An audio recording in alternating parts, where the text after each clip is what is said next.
20 gadiem jau bija labāk, bet ja man prasa kāds 1992. 93. gadā, tad es atceros tādu ļoti tumšu Rīgu ar restotiem logiem, maziem veikaliņiem, kur katrā pārdeva visu iespējamo, un inflācija 1000%.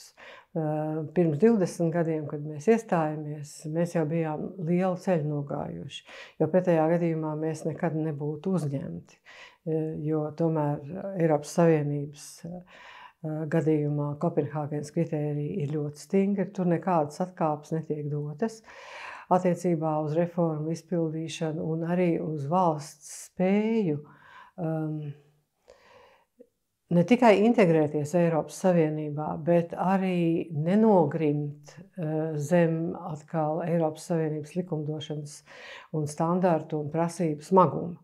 Savukārt NATO, es vienmēr saviem ukraiņu draugiem, kas man uzdod šo jautājumu, es saku, ka NATO pat iestāties ir vieglāk, jo tas ir politisks lēmums. Tur nav Kopenhāgenes kritērija. Protams, arī tur ir jāsasniedz zināms bruņoto spēku līmenis un ir jāsasniedz likumdošanas atbilstība ar militāro spēku vietu valsts struktūrā un tiesisko regulējumu. Tas ir ļoti, protams, vienai valstī, kas sāk no nulles pēc padomju aiziešanas no Padomju Savienības, tas ir ļoti liels izaicinājums, bet tādai valstī kā Zviedrijai vai Somijai, kas tikko pievienojās NATO, par ko mēs šeit Latvijā varam būt gan priecīgi, gan pateicīgi, ka viņi ir kopā ar mums aliansē, viņiem tā nav nekāda piepūle. Tā kā tas varoņdarbs, ko latviešu tauta izdarīja, izciešot neiedomājami smagās reformas, kādas bija nepieciešamas, lai mēs varētu kļūt par Eiropas Savienības dalību valsti un par NATO dalību valsti, tas ir vēsturisks varoņdarbs. To varbūt nevar aprakstīt vienā spilgtā ainā, bet es domāju, tie ir īpaši jaunie cilvēki, kas domās par pagātni, droši vien par to tiem gadiem domās apmēram tāpat, kā es, kad biju bērns un domāju par 1918. gadu, cik būtu bijis jauki tur būt. Bet mēs jau zinām, ka tie, kas to piedzīvoja, tas bija tieši tāpat kā pēc neatkarības atjaunošanas 90. gadā, tas bija liela pārbaudījuma laiks. Kā sabiedrība, Latvija vēl ar vienu nav vienota sabiedrība, un to mēs zinām, tīpaši tagad, kad iet karš Ukrainā, un mums nav tāda īsta skaidrība, cik liela daļa no mūsu krieviski runājošiem iedzīvotājiem atbalsta Putina vai atbalsta Ukrainu, un tas ir ļoti būtisks jautājums. Un arī tolaik nebija jau tādas īstas skaidrības. Vienīgā priekšrocība, kas salīdzinot ar šo laiku, mums tolaik bija, ka Krievija pati vēl bija ļoti vāja valsts. Krievija nodarbojās ar dažāda veida kaitniecību, arī ar tādiem stāstījumiem par minoritāšu apspriešanu, par cilvēktiesību pārkāpumiem un, protams, arī ar spiedienu un draudiem pret rietumu sabiedrotajiem, lai nekādā gadījumā Latvija neuzņem NATO. Attiecībā uz Eiropas Savienību tajos gados Krievija Eiropas Savienību neuzskatīja par kaut ko tādu Krievijas interesēm ģeopolitiski svarīgu. Un faktiski pirmo reizi Krievija tā kā attapās, ka tas kaut kas varētu būt, tad, kad Lielbritānija un Francija parakstīja vienošanos par kopīgu drošības un aizsardzības politiku, Eiropas Savienību. Un tad Krievija pirmo reizi sāka tā nopietnāk jau, es teiktu, kultu ūdeni, tajā virzienā, lai Baltijas valstis nekādā gadījumā neuzņemtu un arī Tolaik arī mainījās labie sliktie, ja laik pa laikam sliktā bija Igaunija, laik pa laikam sliktā bija Latvija. Piemēram, 98. gadā šeit izprovocēja vienu pie Rīgas domas, izprovocēja tādu pensionāru demonstrāciju, un pēc tās atbrauc Krievijas ārlietu ministrs un mums nodiktēja, es neatceros, 7 vai 8 noteikumus, kas mums būtu jāizpilda, lai Latvijai būtu normālas tirdzniecības attiecības ar Krieviju. Tās ir tās grūtības, kurām bija jāiet cauri, jo tajā laikā, protams, vienai daļai Latvijas iedzīvotāji, galvenokārt to, kas bija iebraukuši pēc Otrā pasaules kara, tātad okupācijas gados, protams, ka tāda Maskavas balss parādīšanās bija kaut kas ļoti nozīmīgs, un tas bija atbalsts viņu likumīgajām tiesībām. Lai es atbildētu uz šo jautājumu, man laikam ir jāsāk no lielās tautas kustības Latvijas Tautas frontes, jo 89. gadā Tallinā satikās 3 Baltijas tautu kustības.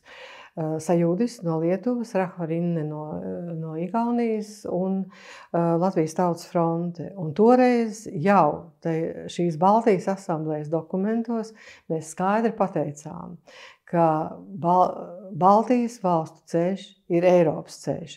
Es tolaik biju arī redakcijas komisijā, nemaz nerunājot par to, ka es biju arī viena no Latvijas Tautas frontes vadītājām.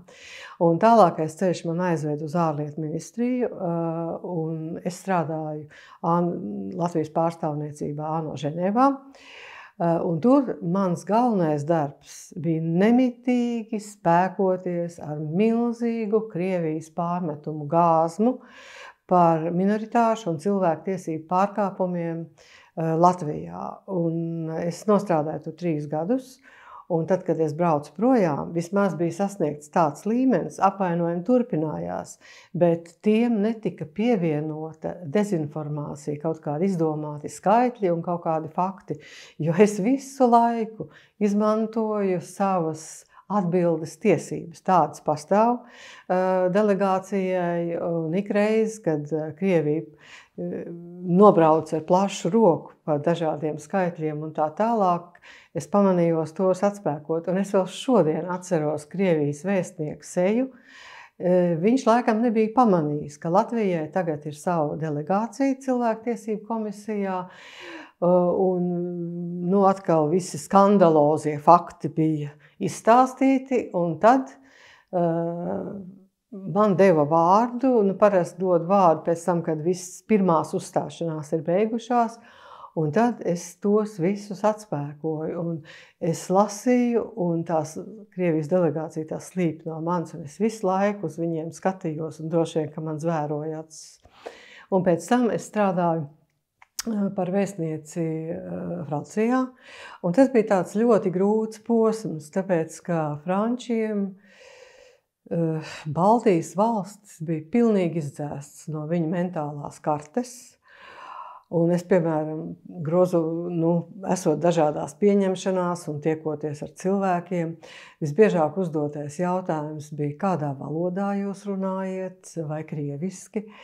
Otrs jautājums bija, kas mēs esam, vai latvieši vai lietuvieši. Pirmajā pieņemšanā, kur es bija ielūgta pēc stāšanās amatā, uzsaucējs vai pieteicējs teica L'excellence, l'ambassadeur de Lituanie, un es tā un aizgāju, tāpēc, ka galā es arī vienmēr atceros, ka arī mēs neatceramies, vai tā ir Nigērija, vai tā ir Nigēra. Un, protams, ka šajā darbā Francijā viena no lielajām lietām bija mūsu ceļš uz Eiropas Savienību. Arī NATO, bet tieši Eiropas Savienībā Francija ir viena no tām valstīm, kurai ir ļoti ietekmīgs un noteicošs vārds. Toreiz arī Lielbritānija bija Eiropas Savienībā, un faktiski šī trijotne Lielbritānija, Vācija un Francija bija tā, kuras bija visuzmanīgāk un visintensīvāk jāpārliecina. Lielbritānija mazāk, Vācija arī mazāk, bet Franciju īpaši. Es teikšu tā, ka pēc kara sākuma Ukrainā Baltijas valstu ietekme starptautiskajā politikā, ir īpaši Eiropā, tāpat Polijas, bet Baltijas valstu mūsu mēroga dēļ ir neproporcionāli augsta. Tāpēc, ka visus šos gadus, kopš faktiski Krievija kaut kur 90. gadu vidū sāka mainīties, Baltijas valstis ir visu laiku brīdinājušas par to, kas briest Krievijā un ar ko tas var beigties. Un es teiktu, mūs vienkārši neņēma nopietni, jo tā līdzjūtīgi klausījās, jo viņiem jau ir savi rēķini ar Krieviju, viņi jau nevar būt objektīvi, viņi vēlās revanšu. Ja? Un tad, kad 14. gadā anektēja Krimu, tad pirmo reizi es dzirdēju no ļoti kompetenta Eiropas politiķa, kurš man teica, ka viņam ir patiesi žēl, ka viņi nav ieklausījušies Baltijas valstu brīdinājumos. Un es domāju, ka Eiropas Savienība tiešām tajos gados, kopš mēs pievienojāmies, neizmantoja to mūsu ekspertīzes potenciālu, kas Baltijas valstīm ir.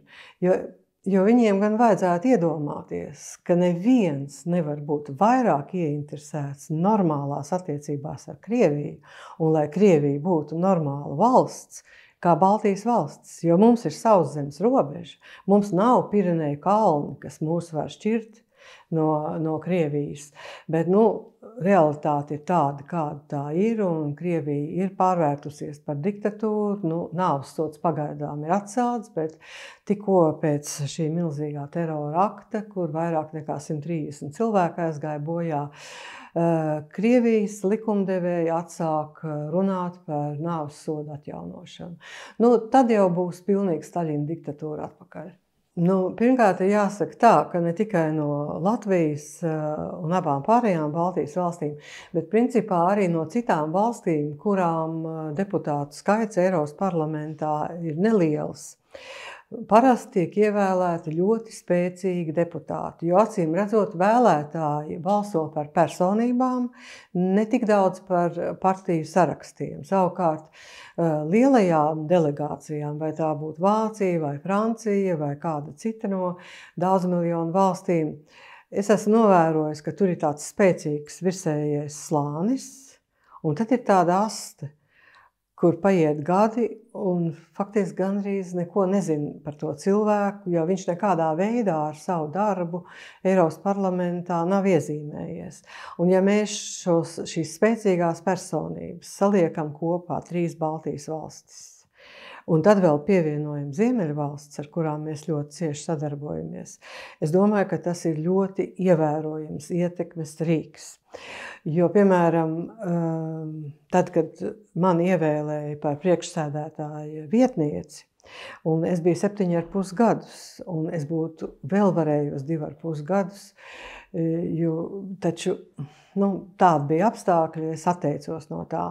Un tad ar Ziemeļvalstu un abu pārējo Baltijas valstu palīdzību mums izdevās manā vietā ievēlēt Lietuvas bijušo aizsardzības ministri, kas turpina to pašu skatu uz austrumu kaimiņiem un stāv par tām pašām lietām, par kurām stāvēju es un tie, kas ir kopā ar mani.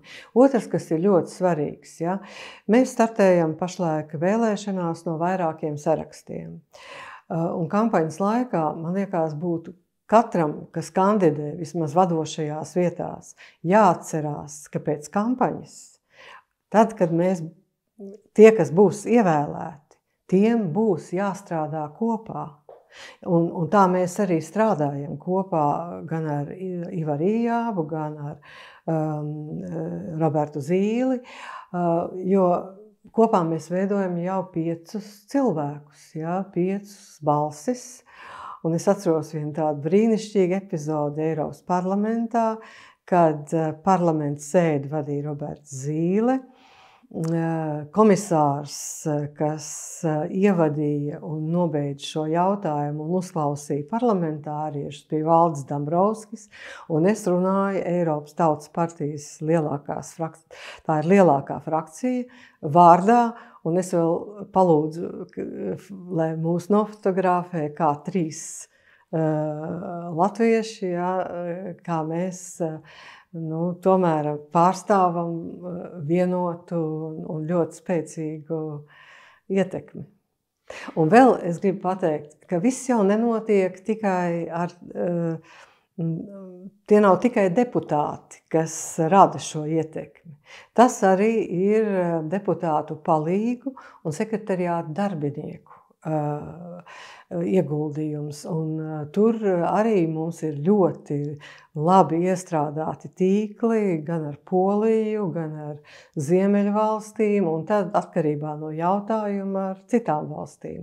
Tā kā tas priekšstats, ka tā ietekme ir maza, es domāju, tas ir latviešu iedzimtā vai daudzo ciešanu un pārbaudījumu rezultātā izveidotā nihilisma rezultāts. Vispirms tomēr par drošību, tāpēc, ka drošība nav kaut kas tāds liels un izplūdes. Diemžēl kopš vairākus gadu desmitus tā tas ir izskatījies, tāpēc, ka Eiropas Savienības dalība valstis, lielākā daļa ir arī NATO dalība valstis. Un mēs esam paļāvušies, un pat Latvijas pozīcija vienmēr ir bijusi, ka mēs nevēlamies dublēšanos, lai attīstītos kaut kāda drošības un militārās struktūras arī Eiropas Savienības ietverā. Taču nestabilitāte, kas pašlaik politiskā nestabilitāte, kas ir Amerikas Savienotajās valstīs, tā ir tā kā atmodinājusi Eiropu. Tāpat arī karš Ukrainā parāda, ka viss neatliekamākais uzdevums ir militārās industrijas nostiprināšana un attīstība. Un tas nozīmē gan darba vietas, gan arī jaunas inovācijas un zinātniskus pētījumus un finansējumu tam. Un Latvijai noteikti ir jābūt šajā plūsmā, jo mums ir pietiekami augstā līmenī attīstīta elektronika, un tas ir arī ekonomikas jautājums. Tas nav tikai drošības jautājums. Un otra lieta, kas ir ļoti svarīga, lai Latvija jau pievienosies militārajam kompleksam, bet tās valstis, kas veido Eiropas militārā kompleksa kodolu, ir jānotiek zināmai sakārtošanai. Eiropa šobrīd pašlaik ražo 17 dažādus iznīcinātājus. Amerikas Savienotajās valstīs ir daži iznīcinātāju tipi. Un mums ir jāpanāk, ka katrā no valstīm, tā kā Francijā vai Vācijā vai Spānijā vai vēl kaut kur, lai nebūtu atsevišķas sistēmas, pat ja tās NATO dēļ ir arī savietojamas. Vienkārši ir jāatsakās no šiem dažādajiem tipiem, bet ir jāpāriet uz vienotu. Un tur arī ir iekšā milzīga ekonomiska svira.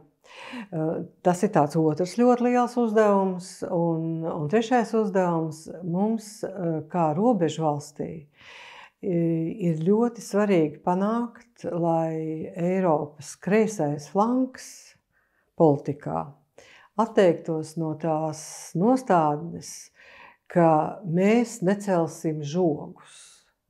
Ir pēdējais brīdis nodrošināt Eiropas robežu un arī finansēt šo nodrošinājumu, jo nevar uzlikt Igaunijai, Lietuvai, Latvijai, Latvijai ir gara robeža, pašai to visu finansēt. Arī Somijai to nevar uzlikt, jo Somijai ir 1800 un kaut kas kilometru gara robeža ar Krieviju, meži. Ja? Un tā ir ļoti liela izmaksa, un šogad mēs martā tikko balsojām par jauno 24. gada budžetu, un šajā budžetā bija arī līnija, kur bija paredzēts finansējums atbalstot robežas nostiprināšanu.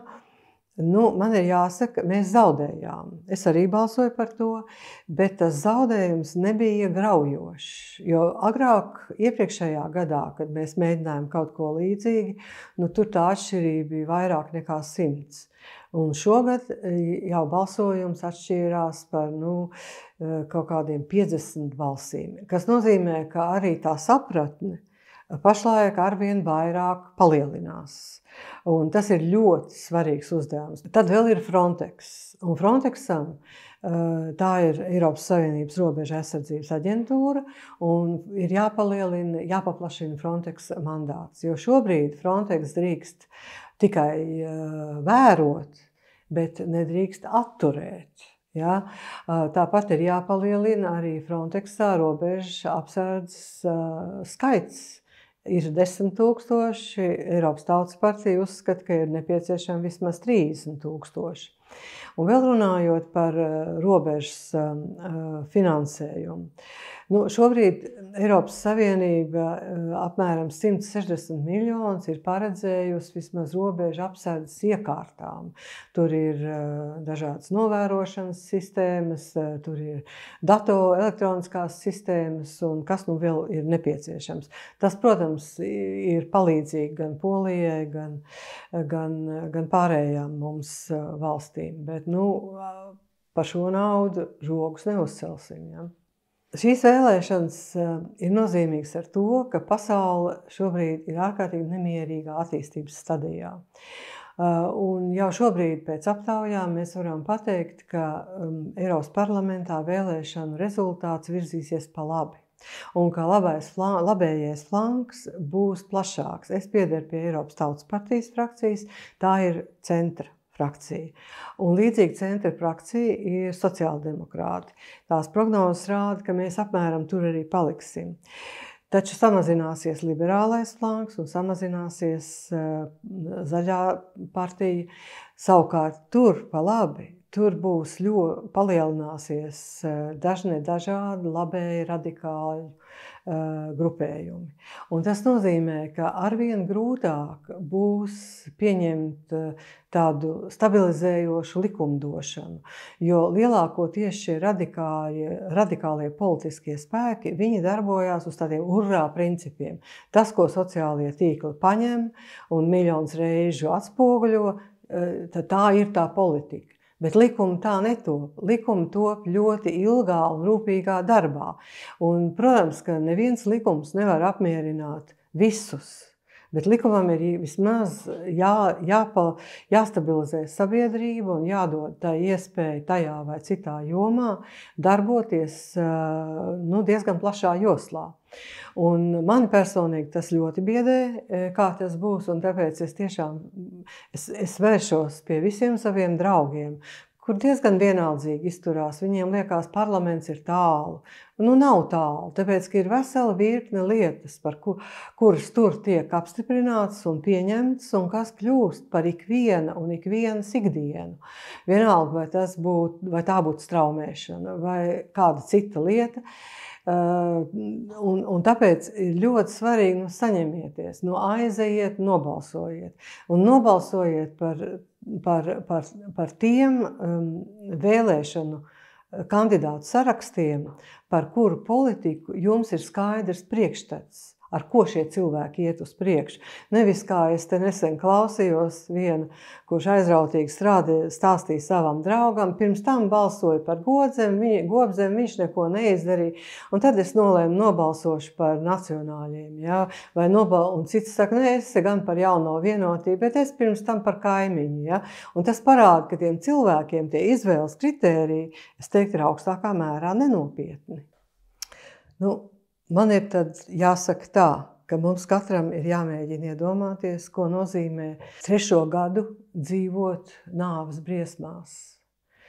Cik ilgi optimistisku skatījumu uz dzīvi tādos apstākļos var saglabāt.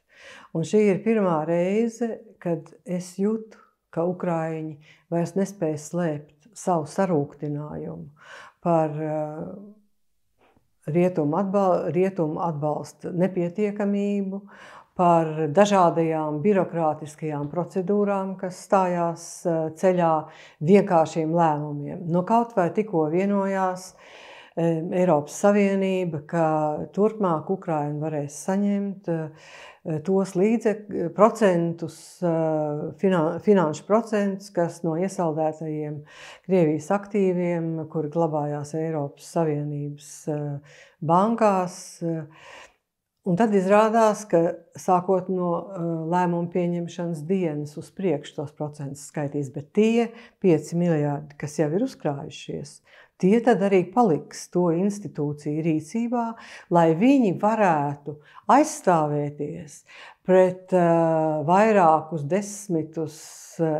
desmitiem iesniegto Krievijas pretprasību par līdzekļu iesaldēšanu. Nu tad, protams, ka, ja ar Latviju kaut kas tāds notikt, mēs visi būtu dziļi sašutuši. Un ļoti līdzīgi tas Krievijā, un ļoti līdzīgi tas ir Ukrainā. Cilvēki tiešām ir sarūktināti, turklāt viņi ir pārguruši.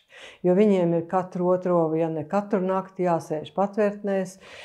Šobrīd viņiem tiek iznīcināts enerģijas tīkls un siltumapgāde. Nu, par laimi tas ir drusciņ jau pa vēlu, jo ir marts un vairs nav decembris vai janvārs. Tāpat arī ūdens apgāde. Tas viss ārkārtīgi sarežģīja un Ukrainā sabiedrībā kāpj spriegums.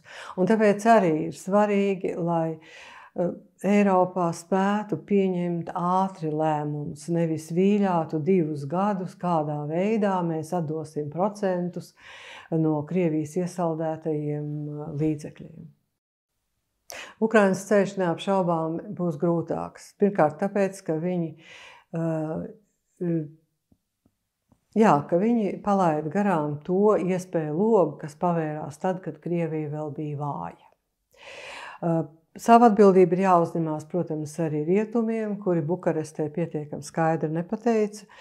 Bukareste bija 2008. gadā vai 2007. es neatceros, ka Ukraina būs NATO.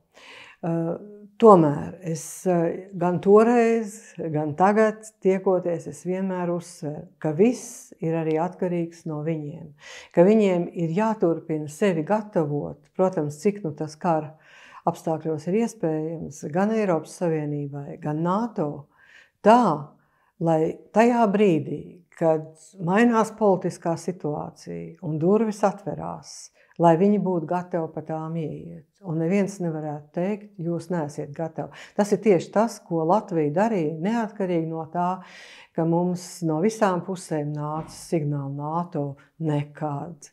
Daudz.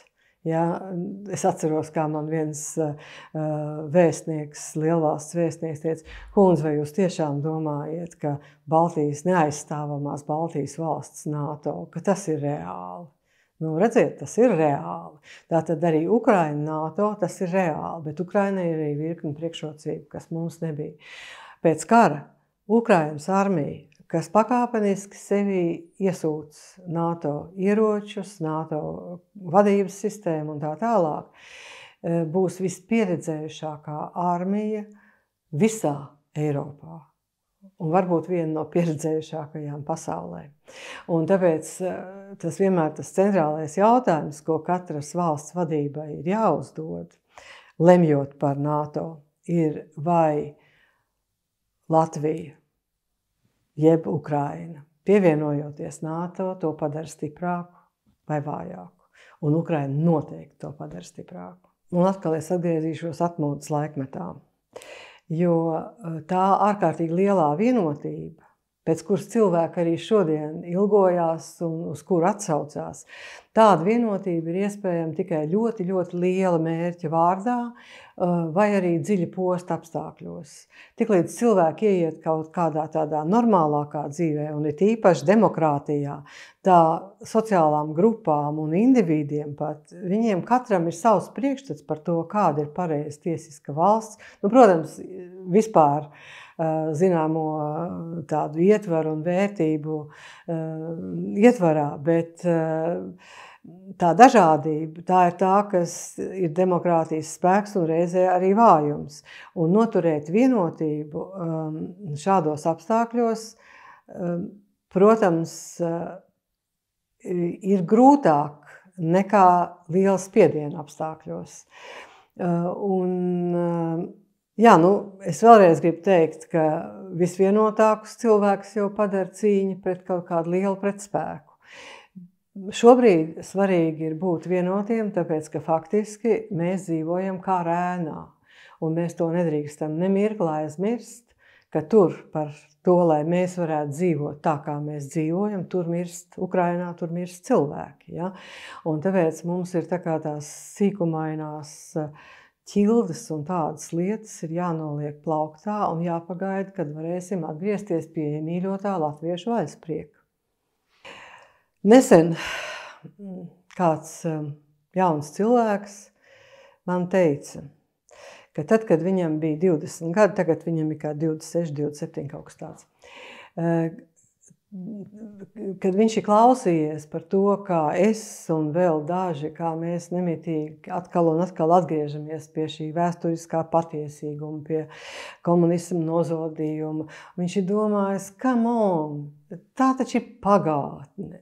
Un tad nāca karš Ukrainā, kurš faktiski ideoloģiski ir uzbūvēts uz absolūti falsificētas vēstures, kas ir padarīta par vienas diktatūras ideoloģiju. Ukraiņa nav tauta, Ukraina nav valsts, kas absolūti neatbilst vēsturiskajiem faktiem. Un tāpēc ir ļoti svarīgi rūpēties par to, lai vēstures fakti netiktu falsificēti, izdaiļoti vai noklusēti, ja, jo vēsture nekad nav tāda viena līnija. Vēsturē ir daudz atzarojumu un taciņas, tāpēc, ka cilvēki jau nav vienādi. Un arī uzskati atšķirās. Un tāpēc es vienmēr esmu uzskatījusi, ka par vēsturi ir jārunā, tāpēc es uzrakstīju ar Bāles kurpēm Sibīrijas sniegos, kas ir ļoti plaši tulkota grāmata un kas faktiski tieši sakrīt ar Latvijas pievienošanos Eiropas Savienībai. Un tas arī deva to vilni, jo tobrīd vēl diezgan maz latviešu autoru grāmatas bija tulkots.